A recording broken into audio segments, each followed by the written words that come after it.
United Methodist. There's a full bio here in your program.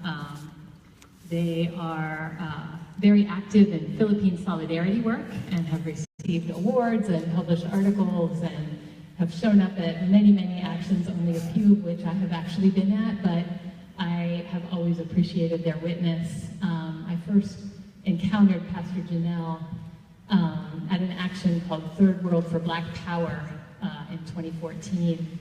And I was like, oh, that's the gospel with the power analysis. That's how you do that. Because, you know, systems of injustice will co-opt anything. And empire has done its best to co-opt Christianity. And sometimes I lose track of what it looks like to see the gospel with a power analysis. So I really appreciate that Pastor Janelle brings that, and I'm looking forward to the word this morning. Please welcome Pastor Janelle Abola.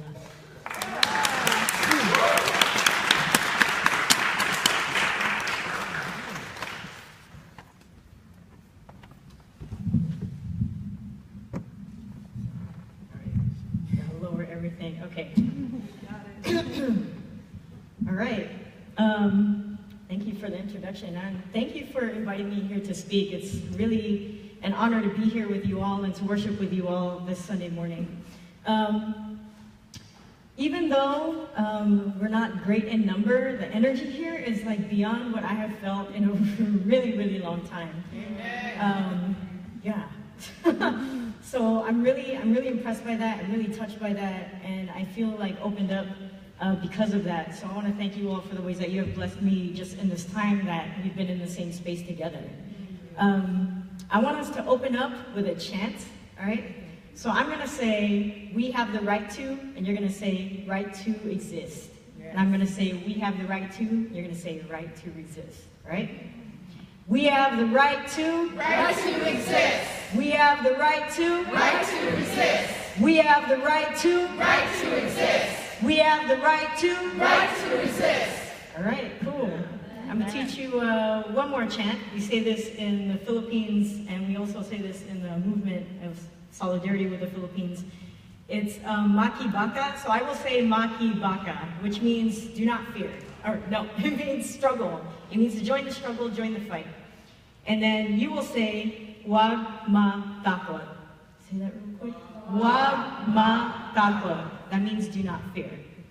I appreciate that chant because it's a chant of love, right? To join the struggle, to join the fight is an act of love. The love that we were talking about earlier, the love that is hard, the love that is messy, but the love that is necessary in this world. So I'll say Maki Baka, and you'll say Wag ma takot. Maki Baka. Wag ma takot. Maki Baka. Wag ma takot. All right, cool. So yes, I'm the lead pastor at Pine United Methodist Church in the Richmond in San Francisco, and I'm ordained clergy in a denomination that has in their book of discipline discriminatory policies against ordaining out LGBTQ clergy. I managed to get through the system.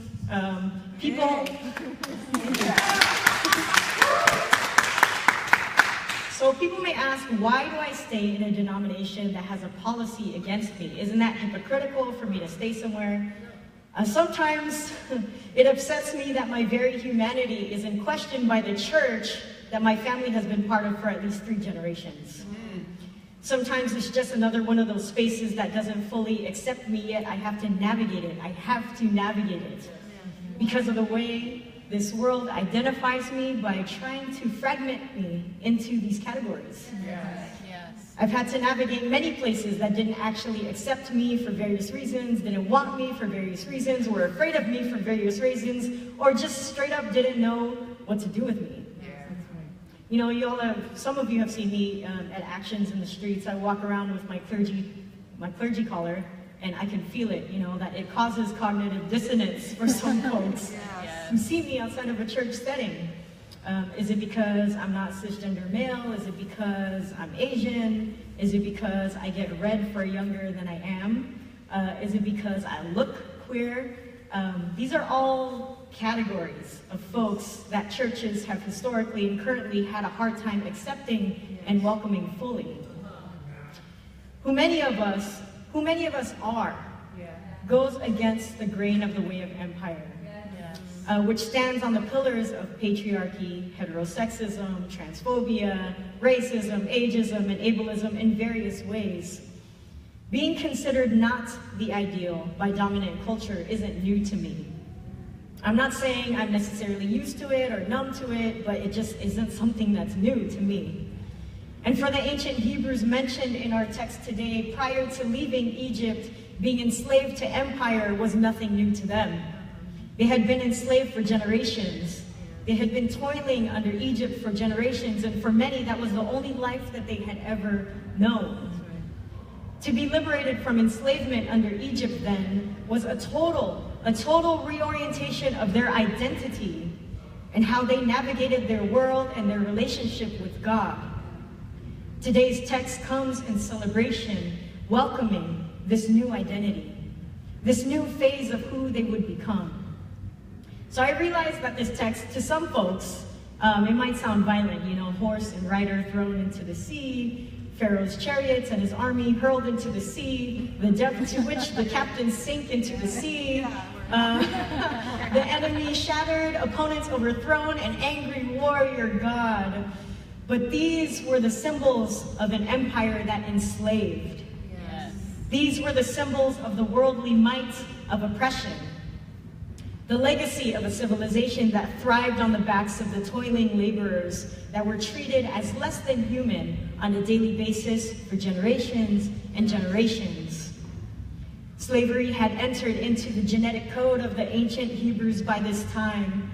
Empire insisted on defining them and imposing one truth upon them, one truth, that their lives were not worth saving, that they were only good for service to the Egyptian empire, that they were not worth God saving. With the story of the Exodus, however, this imperialist truth is shattered and exposed as an utter lie.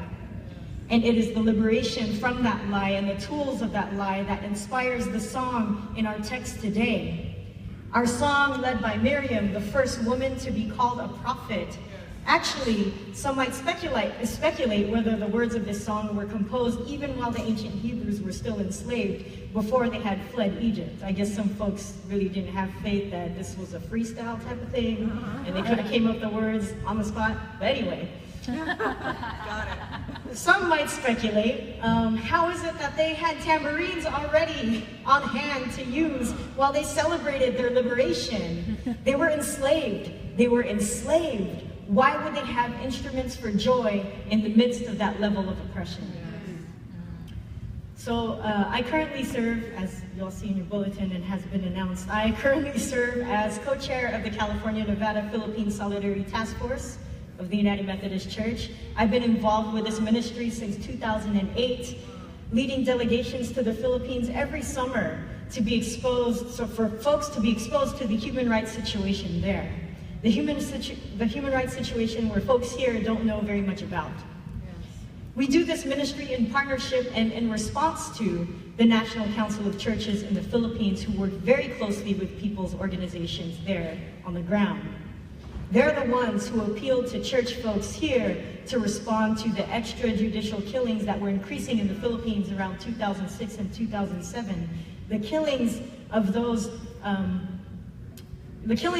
folks who were being seen as speaking out against the government. It was the killing of activists, the killing of women, the killing of students, and any church person who was seen as a threat to the government. Wow. Some of you have probably heard about currently the extrajudicial killings these days as a result on the war on drugs in the Philippines under President Duterte. Yes. The war on drugs, the killings, is a result of an over-militarized police force. Yes. A police force that has too much power, that has developed in the culture of impunity. It is possible that, that this militarized police force will only become stronger and fortified by the declaration of martial law that may come this week, actually, and might be declared across the entire country of the Philippines. For those of you who don't know, martial law has been declared in Mindanao, in the southern part of the Philippines, and the president and other people in the government are looking to extend that. The The war on drugs in the Philippines is a war on the poor. Thousands have been killed without trial, without say. When we were in the Philippines, we actually met with families that had lost their loved ones because of this war on drugs. Some of the mothers told us about the search that they had for their children. Some of them told us that the funeral service, when the cops came to their home to find the accused person, the funeral service was outside ready to grab the body. That's how much doom is in this whole war on drugs. There's nothing that you can say if you are accused. You are basically going to lose your life. Not only that, the funeral service comes in and they try to exploit the family. They take the body away and they say, you have to pay us in order to get that body back, and you have to pay for the autopsy that we did. So the funeral service makes thousands of pesos on this, and they also give a cut to the police that are conducting this war on drugs. This week, a lot of folks nationwide are participating in a week of action against the war on drugs and against martial law in the Philippines. And if you want more information, you can go to Katie, she has information. This week, we're trying to increase our participation, and especially the participation of our churches that have had a history of defending the lives of the poor and the oppressed. This war on drugs is also an excuse, a reason. Martial law is also an excuse, a reason for U.S. military presence in the Asia Pacific to increase as well. If martial law is declared all across the Philippines, that opens up the door for even more U.S. military presence there. And we know that the Philippines and the U.S. has had a long colonial history that began with the genocide of Filipino people. And it continues with the devaluing of Filipino lives to foreign interests. Over 5,000 Filipinos leave the Philippines every day for work because there's no livelihood in the Philippines. They leave every day only to find that they had escaped into another Egypt. However, in the midst of it, in the midst of meeting these folks, in the midst of connecting with people in the Philippines, they were still prepared for joy. Like the ancient Hebrews, we were still prepared for joy. The families who have been victims of the drug war, they are part of an organization now created by the church called Rise Up. And during our trips in the Philippines, when the president gives their State of the Nation address, we, the people, have the biggest mobilization. And people come from all over the Philippines, sometimes on foot, to go to the people's State of the Nation address. The people giving their testimony of what's really happening in the Philippines. And the Rise Up families, some of them had never been to SONA. It was their first time being at the State of the Nation address. And they did a cultural performance. They danced. They danced to a song that played out the journey of the search for their loved ones, the journey of looking for the bodies of their loved ones, and the journey of searching for justice. It was a cultural performance that they did because it was a way to tell the story, but it was a way for them to also experience healing. It was a way for them to also proclaim that they may take away our families and our loved ones, but on behalf of our families and our loved ones, we will not be rendered silent. We will not be rendered paralyzed. We will continue to dance. We will continue to tell our stories. The ancient Hebrews singing, remembering those they'd lost along the way. The ancient Hebrews singing, remembering the beatings that they had taken, the brutality that they had experienced, the babies that they had lost, the loved ones that they had lost under Egypt's brutality, under empire's brutality. All of this comes up for them as they sing this song of celebration. I also, this past trip, we visited political prisoners in Camp Bagong Diwa. It's a maximum security prison. And while we were there meeting with them, one of them had written a song. First of all, there's a guitar in there, in the prison. Second, they had written a song, and it was a song of hope. It was a song of connection that even though they were behind bars, even though their bodies were in prison, their spirits and their fervor for justice was not imprisoned. The wonderful thing was that when we visited the political prisoners, we were able to learn that song from them. We wrote down the chords, we wrote down the lyrics, and then we took it with us so that it could leave the prison. So that others who were longing for liberation, others who were mourning for the ones who were imprisoned, others who were longing for justice, could also sing these same songs. And mobilizations, whether it be for immigration, for defending DACA, whether it be for Black Lives Matter, whether it be for Palestine, whatever issues we have, we sing, we continue to sing our songs of love and liberation. We chant, we preach, whether we're clergy or not, we preach. I've heard so many good sermons in the streets. And it reminds me of a Filipino farm worker, Carlos Bulosan, and a writer. And he found himself in Egypt, in the Egypt of California. And he writes in this poem that he calls the Song for Chris Mensalva's birthday. He writes, "And we won, we will win, because for truth, for beauty, for life, we fight for the splendor of love. They are afraid, my brother. They are afraid of our mighty fists, my brother. They are afraid of the magnificence of our works, my brother.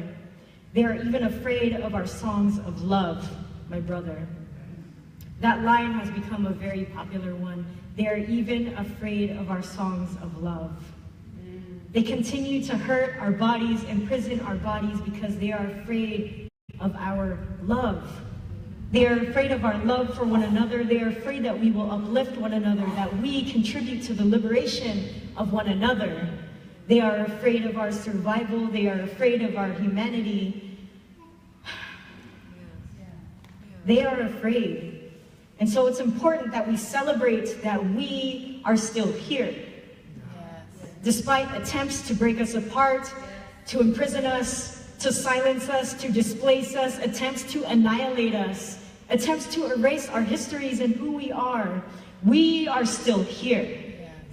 In an empire that hates who we are, queer, trans, black and brown, women, poor, we are still here. And we will sing songs of love and liberation, and we will still sing songs of liberation, and we will love and liberate as best as we can. We will take to the streets and we will stand together. Our very lives are a means of resistance. Our breath is a means of resistance, and that breath is given to us by God. I pray that we continue working towards defending the existence of others worldwide. We know this movement is bigger than Oakland, it's bigger than the Bay Area, it's bigger than the United States. It's a worldwide movement because everywhere people are resisting in order to exist. I pray that we are doing the best with our gift of life and our gift of breath, our gift of time, and the moments of joy that we experience, that we use those moments to fuel liberation. I pray that we ponder these things because our songs, our chants, our stories of survival and resistance will be part of the canon of a liberated people moving forward. Maki baka, huwag matakot. Maki baka, huwag matakot. Maki baka, huwag matakot. Amen.